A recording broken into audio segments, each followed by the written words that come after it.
नमस्कार मित्रांनो, मंथन चॅनल मध्ये आपलं स्वागत आहे। आज 10 तारीख म्हणलं की ज्ञानराजाच्या लोकांच्या अंगावर काटा येतो, कारण की अशा तारखेवर तारखा अनेक मिळत गेलेले हे होरपळलेले लोक। आणि आज 10 तारीख म्हणजे ज्या क्लेम म्हणजे ज्ञानराजाच्या क्लबिंग आणि सुरेश कुटेंच्या जामिनासाठी दिलेली आजची तारीख उच्च न्यायालयाने वास्तविक स्वरूपात ज्या पद्धतीचा हा विषय कोर्टासमोर मांडण्यात आलाय आणि ज्या पद्धतीनं माननीय न्यायाधीशांच्या धाकामुळं ज्या पद्धतीने तारीख पे तारीख तारीख पे तारीख तारीख पे तारीख अशी संकल्पना घेऊन जी प्रक्रिया वाढवण्याचा प्रयत्न श्रीमान कुटे यांच्या वकिलांनी सुरू केलाय, वास्तविक परिस्थितीनं यालाच म्हणतात की तोंडासमोरून पळून जाणं किंवा आपली वेळ मारून नेणं। आणि असे वेळा अनेक जण मारून नेतात, कारण की या वेळा मारून नेण्याशिवाय त्यांना पर्याय नाही। आज ज्या पद्धतीने ठेवीदार होरपळलाय आणि ज्या पद्धतीने ठेवीदार या सगळ्या गोष्टीवर लक्ष केंद्रित करून आहे, आज जवळपास कोर्टामध्ये जालन्याहून काही, करमाडहून काही, संभाजीनगरहून काही अशा अनेक ठिकाणाहून ठेवीदार येऊन आज ठेपले। आणि या ठेवीदारांनी पूर्णपणे आपली भूमिका आणि आपलं जे गेल्या वेळेस झालेलं अजाणतेपण आहे, आज त्या गोष्टीवर पूर्णपणे दृष्टिक्षेप ठेवून या कोर्टाच्या प्रक्रियेमध्ये कशा पद्धतीचं गंडा हे कुटेचे वकील घालतायत, ही तारीख कशा पद्धतीने वाढवून घेण्याचा प्रयत्न करतायत, यासाठी आज सकाळपासूनच बरेच ठेवीदार कोर्टाच्या हॉलमध्ये माननीय न्यायाधीशांच्या येण्यापूर्वीच त्या ठिकाणी आपली लक्ष केंद्रित करून होते। आणि सगळ्या एकूण प्रक्रियेमध्ये ज्या पद्धतीची विषय मांडणी होते किंवा ज्या पद्धतीचे अर्ज दाखल केले जातात, त्या पद्धतीचा विषय कशा पद्धतीने हे यांचे वकील मांडतात, परंतु आज कुटेंचे वकील मात्र कोर्टाच्या परिसरातच दिसले नाहीत किंवा कोर्ट हॉलमध्येच आले नाहीत। आणि अचानकपणे 117 नंबरवर चालणारं मॅटर ज्या पद्धतीने, म्हणजे आजची ज्ञानराजाची तारीख 117 नंबरला होती, याची 117 नंबरला सुनावणी होणार होती। आणि हे प्रकरण चलता चलता अचानक 99 होऊन डायरेक्ट 189 वर आकडा गेला। म्हणजे मध्येच काहीतरी पुन्हा आपल्या लोकलच्या हस्तकाच्या माध्यमातून, म्हणजे लोकलच्या आपल्या ज्याच्यावर कसल्याही पद्धतीचं कोणाचा दृष्टिक्षेप नाहीये किंवा कोणाला त्याची माहिती होणार नाही, अशा माणसाकडून ही तारीख वाढवून घेतली की काय, असा समज आज ठेवीदारांमध्ये झाला। वास्तविक परिस्थितीमध्ये ठेवीदारांसोबत हे ज्या काही चाली खेळण्यात येत आहेत, त्या चाली खऱ्या अर्थानं कुटेंच्या पायावर पडलेला धोरण आहे। कारण की कसं आहे की आधीच तुम्ही प्रत्येक पद्धतीनं ठेवीदारांचा विश्वास गमावलाय। एक तर सुरुवातीला वाटाघाटीमध्ये काही ज्या शब्द दिले होते ते शब्द सुद्धा तुम्हाला नीट पाळता आले नाहीत। शेवटी हे सगळ्या गोष्टी कोर्टाच्या बाहेर सेटलमेंट करण्यासाठी सगळे प्रवृत्त होते। आम्ही सगळेजण प्रवृत्त होतो की हे तंटा कोर्टाच्या बाहेरच सुटावा, कोर्टापर्यंत जाण्याची ह्याची वेळ येऊ नये आणि खऱ्या अर्थानं आमचीही कुचंबना होऊ नये, तुमचेही हाल होऊ नये। परंतु या जे म्हणतात ना, माणसाला एकदा येड्यात काढता येतं पण 100 वेळेस येड्यात काढता येत नाही। तीच पद्धत कुठेनी सारखी चालून ठेवली। लोक, त्यांना वाटलं की आता ठेवीदार भावनिक आहेत, आपला पूर्ण इम्पॅक्ट त्यांच्या डोक्यावर आहे, त्यामुळं त्या पद्धतीने आपण ठेवीदारांना भूल थापा देऊ, त्या पद्धतीचे ठेवीदार ऐकतायत आणि ठेवीदार हे अडकलेले। हे ठेवीदार अडकलेल्याचा फायदा अनेक जण घेत आहेत। मागेही बोललोय, ठेवीदारांच्या माध्यमातून आपल्या स्वतःच्या खळग्या, आपल्या स्वतःची परिस्थिती, स्वतःचं हित कसं साधता येईल याकडे खूप जणांचं लक्ष आहे। परंतु कसं असतं, मांजर किती डोळे झाकून दूध पित असेल ना, तर त्याला सगळं जग बघत असतं।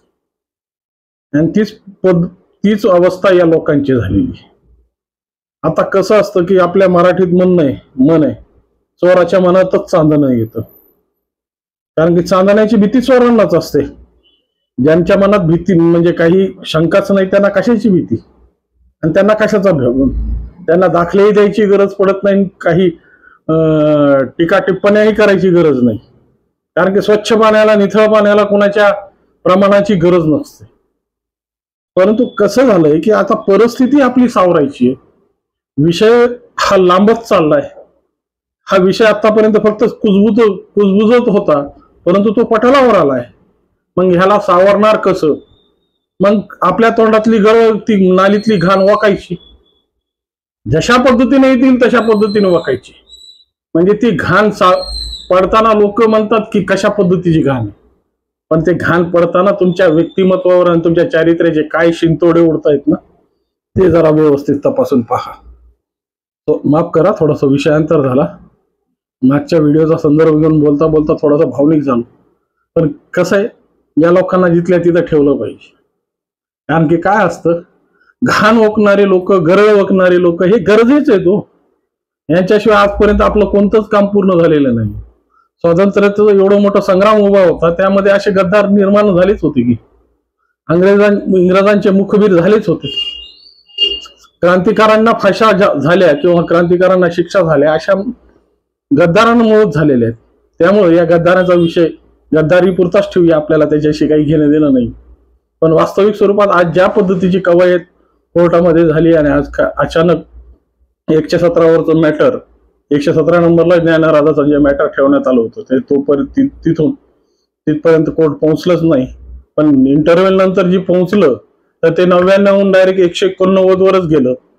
मधल्या सगळ्या मॅटर्सला ज्या पद्धतीनं स्किप करण्यात आलं ते न्यायालयाचं तांत्रिक कारण असेल. पण आजही त्यांना या गोष्टीचा फायदा मिळाला किंवा त्यांच्या लोकलच्या माणसांनी काहीतरी चांगल्या पद्धतीची युक्ती वापरून या प्रकरणाला आजच्या तारखेपुरतं तरी ही गोष्ट टाळण्यात आली, यश मिळालं. पण वास्तविक स्वरूपात बकरे की माँ कितने दिन खैर मनाएंगे, एक ना एक दिवस तर बकरा कपणारच आहे. हे कायद्याची सुरी त्याच्या गळ्यावर पडणारच आहे. आणि ज्या पद्धतीची परिस्थिती सामाजिक परिस्थितीवर आणून ठेवली त्याची भरपाई करावंच लागणार आहे. त्यामुळं जरी आजची तारीख त्यांची झाली आणि विशेष करून ज्या पद्धतीची माननीय न्यायाधीशांची बदली होणार आहे किंवा माननीय न्यायालय ची सेवानिवृत्ती होणार आहे, या पद्धतीच्या अफवा स्वतःच्या स्वतः पेरून आमच्यापर्यंतही ते अफवा आल्या. आणि कदाचित आता ही न्यायालयीन प्रक्रिया आहे, कधी आम्ही त्या माननीय न्यायाधीशांच्या समोर गेलो नाही, त्यामुळे आम्हाला बाकीच्या गोष्टीची कल्पना नव्हती. पण वास्तविक स्वरूपात आज त्याच न्यायाधीशांनी ही तारीख म्हणजे त्यांच्या समोरच ह्या तारखा झाल्या. त्यामुळं कदाचित त्यांच्या धाकामुळं किंवा त्यांच्या काम करण्याच्या पद्धतीमुळं या सगळ्या गोष्टी आता मांडण्याची ताकद, कारण की 350 कोटी रुपयाचं जी बीजी चा विषय झाला आणि ते 350 कोटी रुपयाची बीजी आज कुठं गेली, कारण की आजच्या 10 तारखेच्या या तारखेमध्ये ही अपेक्षित होती, परंतु तीही हातातून निसटली. कारण की शिंदे आणि काळे हे जे असोसिएट आहेत ते कोर्टाच्या परिसरातच दिसले नाहीत, कोर्ट हॉलमध्ये दिसले नाहीत. मग कशा पद्धतीनं हे प्रकरण हाताळता येणार आहे आणि कशा पद्धतीने हे प्रकरण चालणार आहे, आता हे कुठ्यांच्या रणनीतीचा भाग असेल त्या पद्धतीनं ते त्यांच्या पद्धतीने त्यांच्या कवायती करतायत. पण ठेवीदारांना आपल्याला डोळ्यात अंजन घालून, आपल्याला डोळ्यात तेल घालून या सगळ्या प्रक्रिया आपल्या डोळ्यातूनच जायचा, वेळ होऊ द्या, पण माफी द्यायची नाहीये, पैसा सोडायचा नाहीये. कारण की एक ना एक पैसा आपला घामाचा आहे, हरामाचा नाहीये. हरामाची जे घेतात त्यांच्यासाठी त्याची वर्मी नसते. पण आपण ज्या पद्धतीनं आपली प्रत्येक इच्छा मारून प्रत्येक अपेक्षांना टाळून आपण 1-1 रुपया धनसंचय केलेला आहे आणि हे धनसंचय वास्तविक स्वरूपात जीवनाच्या खऱ्या आपली पुंजी आहे आणि ही पुंजी आपल्या आयुष्याला फुलवणारी आहे. त्यामुळं या गोष्टीकडे आपण कानाडोळा करू शकत नाही, कारण की या सगळ्या गोष्टी आपल्या जीवनाशी निगडीत आहेत. त्यामुळं आज ज्या पद्धतीच्या प्रक्रिया, ज्या पद्धतीचे षडयंत्र, ज्या पद्धतीच्या विषय हाताळण्यात येत आहेत ना, त्यांना त्यांच्या पद्धतीने हाताळू द्या. फक्त एक आहे की आपली जी सत्यताची आणि आपली जी एक वज्रमूठ आहे ती वज्रमूठ चांगल्या पद्धतीने आवळूया. आणि या संघर्षाच्या परिस्थितीमध्ये, कारण की सीतेला सुद्धा अग्निपरीक्षा द्यावीच लागली, रामालाही 14 वर्षाचा वनवास भोगावाच लागला.